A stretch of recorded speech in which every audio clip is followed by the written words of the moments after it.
High বন্ধুরা, কেমন আছেন? আবারও একটি লং ভিডিও নিয়ে চলে আসলাম। তো আজকের ফেসবুক নিয়ে কথা বলবো। যারা ভিডিও তৈরি করতে ভয় পায় বা ভিডিও তৈরি করতে পারে না বা ভিডিও কথা বলতে পারে না তাদের বিষয়ে। আসলে ভিডিও দেখাচ্ছে, আমি ভিডিও করছি, ধরেন আমি নতুন, আমি যখন নতুন অবস্থায় থাকবো তখন কথা বলতে ভয় লাগবে। কি কথা বলবো ফেসবুকে সেটা মাথায় আসবে না, কথা বলা হচ্ছে কি না, ভিডিও ভালো হচ্ছে কি না সেটা মাথায় আসবে না। এমন বিভিন্ন রকম সুবিধা অসুবিধা কিন্তু আমাদের সাথে ঘটতে থাকে, ঠিক আছে? তাই বলে যে আমি প্রথম পারছি না, হচ্ছে না বলে ভিডিও করব না, ফেসবুকে ইউটিউবে কাজ করব না, এমন কোনো কথা নয়। আরেকটা বড় বাধা আসবে আপনার ফ্যামিলি থেকে, আপনার আশপাশের মানুষ থেকে। আপনি যখন ভিডিও করবেন, আপনি যখন এখান থেকে কিছু করতে চাইবেন, তখন দেখবেন তারা বিভিন্ন রকম বলবে, ও টিকটক করে, খেয়ে কাজ নেই, তা কী হবে, কাজ না থাকলে যা হয়, এসব মানুষ করে, এসবে কি টাকা দেয়, বিভিন্ন রকম। কিন্তু আমরা যারা ভিডিও ক্রিয়েটার আছে, আমাদের চিন্তা করতে হবে কে কি বললো সে বিষয়ে সর্বপ্রথম মাথা থেকে ঝেড়ে ফেলতে হবে। কারণ এই বিষয় মাথায় রেখে থাকলে কিন্তু সে এগিয়ে উঠতে পারবে না। এবার যারা ভিডিও করতে পারেন না, যে ভিডিওর সামনে এসে কী কথা বলবো, ওকে ভিডিওর সামনে এসে কথা বলার দরকার নেই। আপনারা একটা জায়গায় যাচ্ছেন, যে গাড়িতে বসে আছেন, রাস্তার কিছু ভিডিও নিলেন 3 মিনিট 4 মিনিটের, যে গাড়ি চলছে জাস্ট ধরে রাখলেন। এবার এডিট করার সময় আপনার মনের মতন আপনি ভয়েস দিয়ে দেখাচ্ছে রাস্তার সাউন্ডটা আপনি বাদ দিয়ে দিবেন, কিংবা রাখলে হালকা রাখবেন। আর আপনার মনের মতন আপনি একটি সাজানো গল্প বলতে পারেন, অথবা কোথায় যাচ্ছেন, কোন রাস্তা, এটা আপনি এডিট করার সময় ভয়েস দিতে পারেন, এই একটা বিষয়।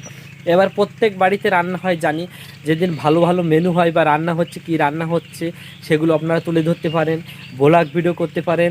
অথবা যারা দেখাচ্ছে, আপনি যদি কৃষি কাজ করে থাকেন, যে আজকের এই ফসল তুলছি, কিংবা এই ফসল কাটছি, এই ফসল রোপণ করছি, এভাবে এই কাজ করতে হয়, এভাবে সার দিতে হয়, এই সময় পানি দিতে হয়, এভাবে আপনি ভিডিও তৈরি করতে পারেন। এবার এভাবে যখন আপনি ভিডিও তৈরি করবেন, তখন দেখেন ভিডিওটা অনেক লম্বা হয়ে যাবে। তখন কাট কাট করে আপনি ছোট ছোট করে কয়েকটা ভিডিও বিভক্ত করে আপনি দেখাচ্ছে 3-4টি ভিডিও তার থেকে নিয়ে 3-4 দিন আপলোড করতে পারেন। এই একটা হচ্ছে সেরা সুযোগ। আর এভাবে ভিডিওতে ধীরে ধীরে কথা বলা প্র্যাকটিস করতে হবে। যে লোকে কি বলবো, লোকের কথা হচ্ছে প্রথম ঝেড়ে ফেলতে হবে। যে লোক কি বললো, লোক কোন চোখে দেখলো, সেটা আমার দেখার দরকার নেই, সেটা আপনার দেখার দরকার নেই। কারণ আপনার টার্গেট, আপনাকে সফল হতে হবে, আপনাকে এখান থেকে কিছু করতে হবে, ঠিক আছে? আর ভিডিওর কোয়ালিটি যদি আপনি ভালো করতে চান, তাহলে সব সময় ছানের বিপরীতে দাঁড়িয়ে ভিডিও করবেন। ছানের বিপরীতে দাঁড়িয়ে যদি ভিডিও করেন, তাহলে ভিডিও কোয়ালিটি হচ্ছে অনেক ভালো হবে। আর যদি যারা ইনডোরে ভিডিও করে, ঘরের ভিতরে যারা ভিডিও করে, তারা হচ্ছে যথেষ্ট লাইট রাখবেন। লাইট যত বেশি হবে, আপনার ভিডিও কোয়ালিটি তত বেশি হবে। আর ভিডিও এডিট করে যখন আপনি এক্সপোর্ট করবেন, তখন 720 মেগাপিক্সেলের নিচে রাখবেন না। কারণ ফেসবুক, ইউটিউব এসব হচ্ছে চায় যে আমরা যত হাই কোয়ালিটির ভিডিও তাদের দিতে পারি, ঠিক আছে? সুতরাং সেখানে আপনি 1080 বা 1480তে রাখলে সব থেকে বেশি ভালো হয়। আর যখন ভিডিও করবেন, তখন একটা জিনিস খেয়াল করবেন, আপনার আশপাশ যদি কোনো সাউন্ড হয়, মাইকের আওয়াজ হয়, সে আওয়াজগুলো কেটে বাদ দিয়ে দেবেন। যদি ডাইরেক্ট ভয়েস দেন, আর ডাইরেক্ট ভয়েস না দিলে টোটাল আওয়াজ আপনি বাদ দিয়ে দিতে পারেন।